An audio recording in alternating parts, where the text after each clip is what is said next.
A lot of people believe that if they could just earn $150,000 a year, most of their financial stress would disappear.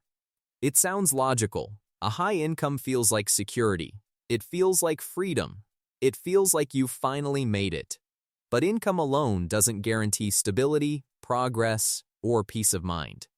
My name is Mike, and I'm glad you're here. I make videos that explain money in a calm, practical way, without hype or pressure. If you find this kind of steady guidance helpful, take a moment to like the video and subscribe so you don't miss future conversations that make personal finance feel simpler and clearer. Today, I want to talk about a simple rule that can quietly outperform even a $150,000 salary. It's not flashy, it's not complicated, but it changes everything once you understand it. Why this financial problem happens. Most people focus on income because it's visible. You can measure it. You can compare it. You can put it on a job application or a LinkedIn profile. It feels like the main scoreboard of adulthood. But income is only one part of the equation. What actually determines your financial stability is cash flow, the gap between what comes in and what goes out. If someone earns $150,000 but spends $145,000, they may look successful on paper, but their margin is thin. One unexpected expense, one job disruption, one lifestyle shift, and the pressure shows up quickly. Meanwhile, someone earning $75,000 who spends $50,000 has something powerful, breathing room. That space between income and expenses is flexibility. It's choice. It's resilience. The financial problem happens because lifestyle tends to expand with income. Raises often turn into upgrades.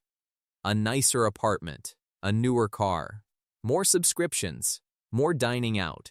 None of these things are wrong on their own. The issue is that expenses quietly grow to match earnings. When that happens, a high salary can feel surprisingly fragile. Step-by-step financial guidance. Let's break down the cash flow rule in simple terms.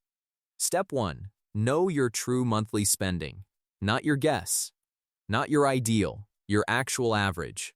Look at the last 3 months of transactions and calculate what you really spend. Housing, food, transportation, subscriptions, insurance, everything. This number matters more than your salary title. Step 2. Define your baseline lifestyle.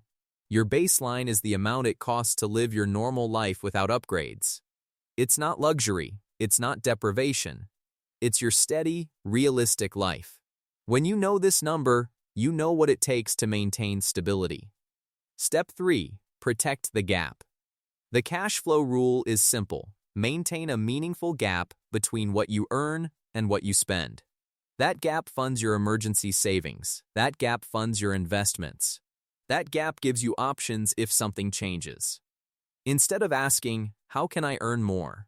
Start by asking, how can I widen the gap? Sometimes that means increasing income. Sometimes it means adjusting spending. Often it's a mix of both. Step 4. Automate the margin. Once you create that gap, move it automatically. Direct transfers into savings and investments right after you're paid. When the margin disappears into productive places, it stops being vulnerable to impulse decisions. Step 5. Measure progress by stability, not status. Instead of measuring success by salary size, measure it by how many months of expenses you could cover if your income stopped. Measure it by how consistently you invest. Measure it by how calm you feel about unexpected costs. Real-life example.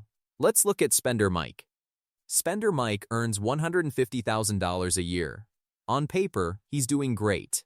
But as his income increased over the years, so did his lifestyle. He upgraded apartments. He financed a new car.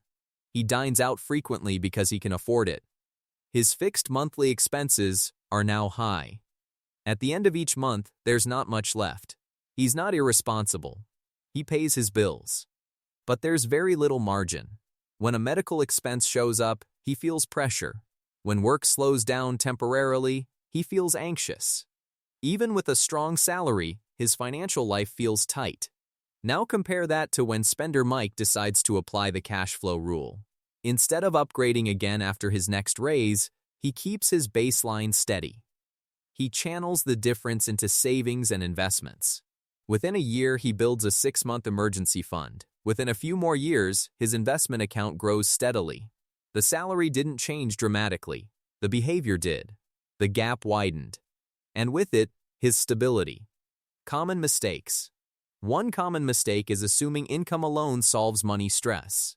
It helps, of course. But without margin, high income simply supports high spending.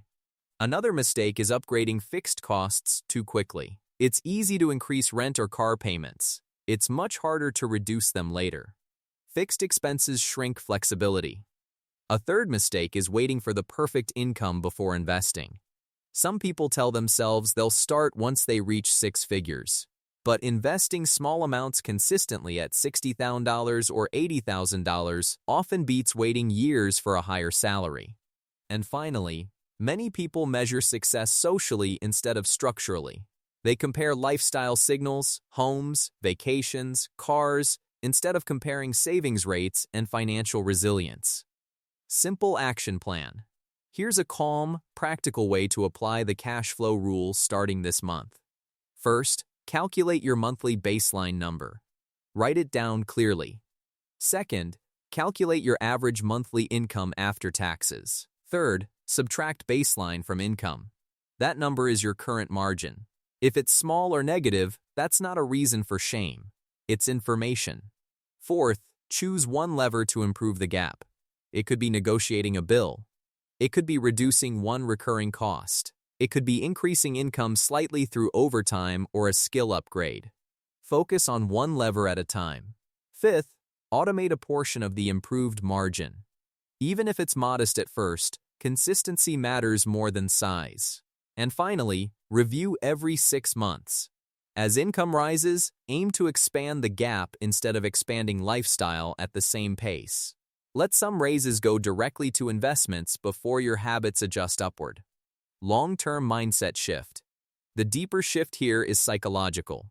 Instead of chasing a number like $150,000 as the solution, start valuing flexibility as the goal. Flexibility means you can handle disruptions. It means you can change careers if needed.